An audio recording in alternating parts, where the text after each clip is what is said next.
Hello everyone and welcome back to Habib's English academy. आज हम एक और इंटरेस्टिंग टॉपिक के साथ आपके साथ हैं। आज हम डिस्कस करने वाले हैं पीएससी, जेईएससी, एचएसटी, ईएससी और 5 to 15 स्केल की जॉब्स की प्रिपरेशन के बारे में। और आज हमारा लेक्चर है lecture number 53।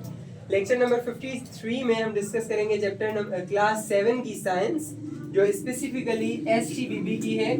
Sindh text book board पर पूरे पाकिस्तान का करिकुलम सेम होता है, तो हर जगह पर ये इस्तेमाल हो सकती है। क्लास 7 की science STBB chapter number 4 environment and feeding relationships. इन माहौल और उसमें खाने के रिलेशनशिप्स किस तरह से होते हैं वो हम डिस्कस करेंगे। कल वाले यानी इससे पहले वाले लेक्चर में हमने डिस्कस किया था बायोटिक अबायोटिक कंपोनेंट्स एनवायरनमेंट के क्या होते हैं, इकोसिस्टम क्या होता है और हैबिटेट क्या होता है। हैबिटेट के कौन से टाइप्स होते हैं, इकोसिस्टम कौन कौन से होते हैं, ग्रासलैंड क्या होता है, टंड्रा क्या होता है और टेम्परेट ग्रासलैंड क्या होता है, वगैरह वगैरह ये चीज़ें हमने डिस्कस की थी। अभी हम उससे आगे डिस्कस करने जा रहे हैं। This is going to be so interesting for you, so let's pay attention to it. Areas below ice caps which are very cold regions are called tundra. Tundra के बारे में हमने पढ़ा था। टंड्रा क्या होते हैं? टंड्रा इलाके होते हैं। तो ये इलाके जो हैं वो क्या बने? वो इकोसिस्टम्स बने, जिनके बारे में हमने पहले पढ़ा था। टंड्रा इकोसिस्टम से, और ये टंड्रा वो एरियाज होते हैं जो आइस कैप्स के नीचे होते हैं और बहुत ठंडे होते हैं, हद से ज्यादा ठंडे होते हैं, उन्हें टंड्रा कहा जाता है। Polar bears, Arctic foxes and snowy owl are inhabitants of tundra. Tundra में कौन कौन से जानवर रहते हैं? पोलर बियर्स जो पोल्स पर रहते हैं, बर्फानी रीछ जो वाइट कलर के होते हैं, आपने देखे होंगे। आर्कटिक फोक्सेस, लोमड़ियाँ आर्कटिक जो वहाँ पर रहती हैं, और स्नोई आउल, स्नो कलर का बर्फ जैसा वाइट कलर का आउल होता है जो वहाँ पर जिंदा रह सकता है इतनी ज्यादा ठंड में, और इंसान वहाँ पर नहीं रह सकते क्योंकि ठंड बहुत ज्यादा होती है। Condition when animals have prosperity to change their color according to their surroundings in order to hide from enemies is called camouflage. कैमूफ्लाज क्या होता है? कैमूफ्लाज एक ऐसी कंडीशन होती है जिसमें जानवर अपने आप को माहौल के जैसा बना लेता है ताकि वो वहां से बच सके। मिसाल के तौर पर लायन है, शेर है। शेर किस तरह से अपने आप को बचाता है? शेर पैदा ही ऐसे माहौल में होता है, ऐसे माहौल में शेर पैदा होता है जहां पर ग्रासलैंड होती है, और ग्रासलैंड और शेर का कलर सेम होता है। इस तरह से वो छुप जाता है जो उसका एनवायरनमेंट होता है। इसी तरह से जेब्रा को देख लें, सांप है, सांप जमीन पर चलता है और जमीन के जैसा ही कलर होता है उसका। नेचुरली उन्हें इस तरह से बनाया गया है कि वो कैमूफ्लाज कर सकें। कैमूफ्लाज से उनकी ये भी मदद मिलती है कि जानवर उन पर अटैक नहीं कर सकते, और वो अगर वो शिकारी होते हैं तो आराम से अपने शिकार को पकड़ सकते हैं क्योंकि वो माहौल में ढल चुके होते हैं। अगर हम डियर का एग्जांपल लें तो डियर भी इसी तरह होता है कि डियर जहाँ पर रहता है उसी कलर का माहौल उसे प्रोवाइडेड होता है। और मगरमच्छ को देख लें, मगरमच्छ का खुद का कलर भी गंदे पानी के जैसा होता है, और फिर गंदे पानी में वो रहता है तो उसके जैसा ही लगने लगता है जैसे उसमें होता है, ताकि वो शिकार आसानी से कर सके और अपने माहौल में ढल भी जाता है। इसे कैमूफ्लाज कहते हैं।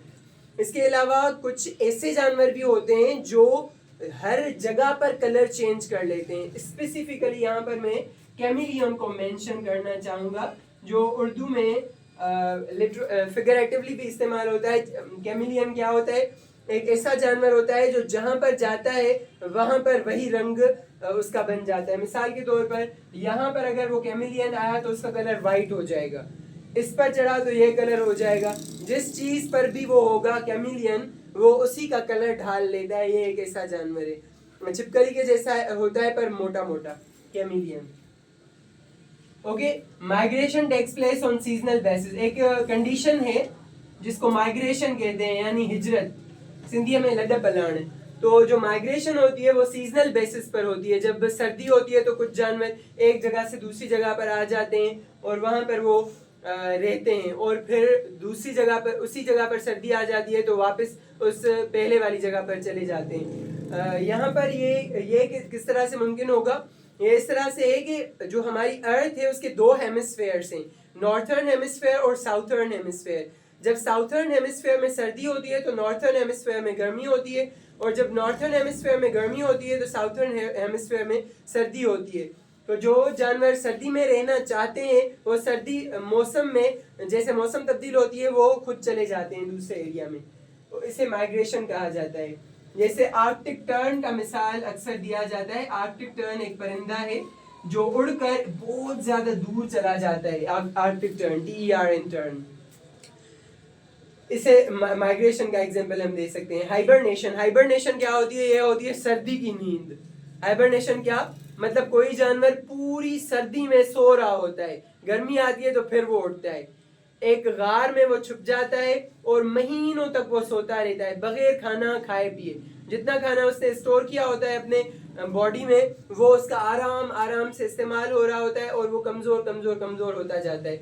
और फिर एज अ रिजल्ट जब मौसम तब्दील होती है, उसके माहौल के जैसी मौसम होती है, तो फिर वो बाहर निकलता है और खाना शुरू करता है। इसे हाइबरनेशन कहते हैं, जिसका दूसरा आसान नाम विंटर स्लीप है। यानी सर्दी में वो ऐसा करते हैं कि चले जाते हैं सोने और फिर जब गर्मी आती है तो फिर से बाहर निकलते हैं। इसका एक एग्जांपल हमारे पास आम तौर पर आता है। एक एनिमल है जिसे स्क्वायरल कहते हैं। स्क्वायरल खाना खाकर फिर सो जाता है, फिर गर्मियों में निकलता है कुछ एरियाज में। Hibernation is winter sleep that helps save energy. उन्हें मदद मिलती है कि वो एनर्जी को सेव कर सकें। क्यों? क्योंकि विंटर में खाना ज्यादा नहीं होता। ये उन जानवरों में होता है जो स्नोई एरियाज में, आइस वाले एरियाज में रहते हैं, जैसे कि वहां पर स्नो पूरे एरिया में आ जाती है और फिर खाना तो उन्हें अवेलेबल होता नहीं है, तो वो चले जाते हैं सोने के लिए महीनों तक। जब तक सर्दी चलेगी वो सोते रहेंगे। And food in an animal, animal में एनर्जी भी सेव करेगा और फूड भी। उसके बाद एस्टिवेशन है। Aestivation is the condition that an animal shows down it's activity during summer, slows down it's activity in summer. ये थी गर्मी की, और ये एस्टिवेशन है। एस्टिवेशन एक ऐसा प्रोसेस होता है जिसमें कोई एनिमल गर्मी के दौरान खुद को लेस एक्टिव कर लेता है ताकि उसकी ज्यादा एनर्जी इस्तेमाल नहीं हो। गर्मी के दौरान अपने आप को कम एक्टिव कर देता है। जब हम एक्टिव ज्यादा होते हैं तो एनर्जी ज्यादा इस्तेमाल होती है, तो ये एस्टिवेशन है। ठीक है। Body coverings help animals to save from environmental changes. किसी भी जानवर की बॉडी कवरिंग्स जो होती हैं, जैसे इंसान के ऊपर बाल होते हैं, बफेलो होती है उसके ऊपर बाल होते हैं, उसकी कवरिंग होती है, या फिर परिंदे हैं तो उसके ऊपर फीदर्स, पंख होते हैं। वो उन्हें हेल्प करते हैं कि वो अपने आप को मौसमियाती तब्दीली से बचा सकें। मिसाल के तौर पर कैसे?